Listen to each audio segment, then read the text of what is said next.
Pakistani army chief field marshal Asim Munir اورا نے دورہ امریکہ کے دوران پاکستانی کمیونٹی نال خطاب کرتا ہوا کیوں ہے کہ کشمیر بھارت کو کوئی اندرونی مسئلہ نہیں بلکہ ایک نامکمل بین الاقوامی ایجنڈو ہے۔ انہوں نے کہا کہ کشمیر پر اقوام متحدہ کی قرارداد موجود ہے۔ انہوں نے کہا کہ قائد اعظم نے فرمایا تھا کہ کشمیر پاکستان کی شہرگ ہے۔ پاکستان جموں کشمیر کا وارہ ماہ اقوام متحدہ کی سلامتی کونسل کی قراردادوں کی مکمل حمایت کرے۔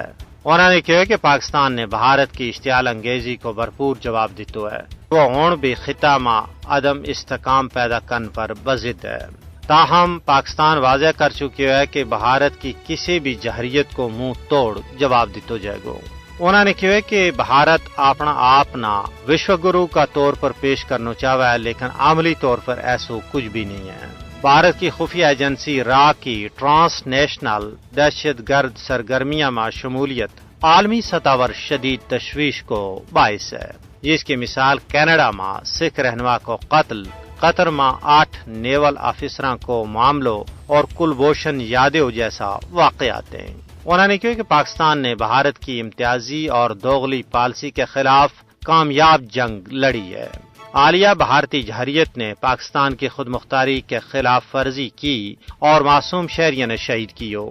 پاکستانی آرمی چیف اور نے کہا کہ بھارتی جہریت اور ہٹ درمی نے خطہ نہ ایک خطرناک موڑ پر آن کھڑو کیو ہے۔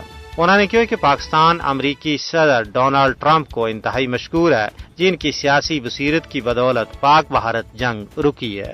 انہوں نے کہا کہ محض 1.5 مہینہ کا وقفہ تو بعد میرو دوجو دورہ امریکہ پاک امریکہ تعلقات نہ ایک تعمیری پائیدار اور مثبت رستہ پر گامزن کرنا ہے۔ انہوں نے غزہ میں جاری نسل کشی نہ ایک بدترین المیو قرار دیتو جس کا عالمی اور علاقائی دونوں سطح پر شدید مضمرات ہیں۔